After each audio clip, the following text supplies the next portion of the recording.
आपकी भावना आहत है तो उसके लिए मैं क्षमा प्रार्थना करता हूं। सनातन धर्म में ये कहीं निषेध नहीं है कि कोई जाति वर्ग विशेष का व्यक्ति ही कथावाचन करे। इटावा कथावाचक कांड शायद आपको याद ही होगा, जिसकी गूंज पूरे यूपी में सुनाई दी थी। जाति छिपाने के आरोप में कथावाचक के साथ लोगों ने हैवानियत को अंजाम दिया था। अब ठीक वैसा ही मामला यूपी के लखीमपुर खीरी से सामने आया है।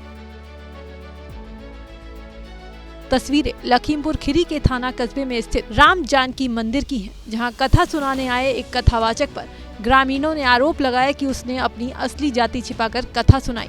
बस फिर क्या, ग्रामीणों ने कथावाचक को घेर लिया और फिर माइक पर ही उससे सरेआम माफी मंगवाई। माफिया मांगो, सार्वजनिक रूप से माफी मांगे। यदि आपसे हम लोगों की भावनाएं आहत हुई है भावनाएं, उसके लिए हम अपनी जात छुपा के हमने कथा कही। देखो सीधी बात है, सीधा सीधा माफी मांगोगा है ना। उसके लिए यदि आप लोग यदि हमारा पारस मौर्य परिवार में जन्म हुआ, हम कथा कर रहे हैं, उसके लिए आपकी भावनाएं आहत हैं तो उसके लिए नहीं हमारी भावनाएं। आपने झूठ बता के कि आप ब्राह्मण हैं, आपने झूठ ये कहिए ना, सीधा सीधा कहो। आपने झूठ ये डायरेक्ट बताइए आप माफी मांग रहे हैं। सुना आपने, वहां मौजूद लोगों ने कथावाचक को कहा कि आपके कथा करने से नहीं बल्कि झूठ बोलकर जाति छिपाने से उनकी भावनाएं आहत हुई हैं, इसीलिए माफी मांगिए।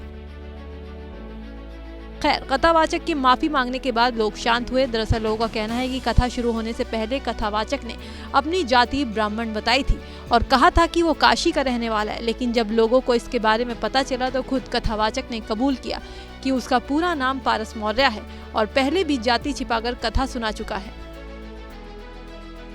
वहीं इस मामले में बीजेपी की तरफ से प्रतिक्रिया सामने आई है। पार्टी प्रवक्ता ने कथावाचक के किए को गलत बताया, हालांकि माफी मांगने को सराहा भी।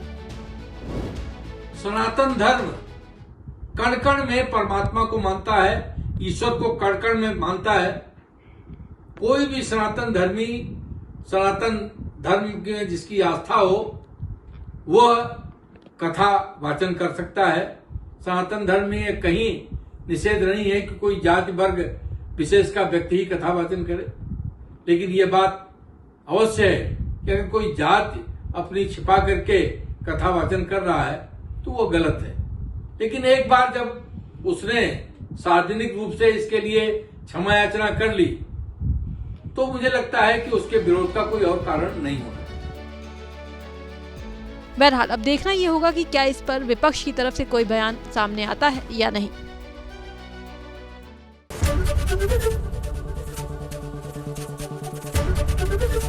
एबीपी गंगा, खबर आपकी, जुबान आपकी।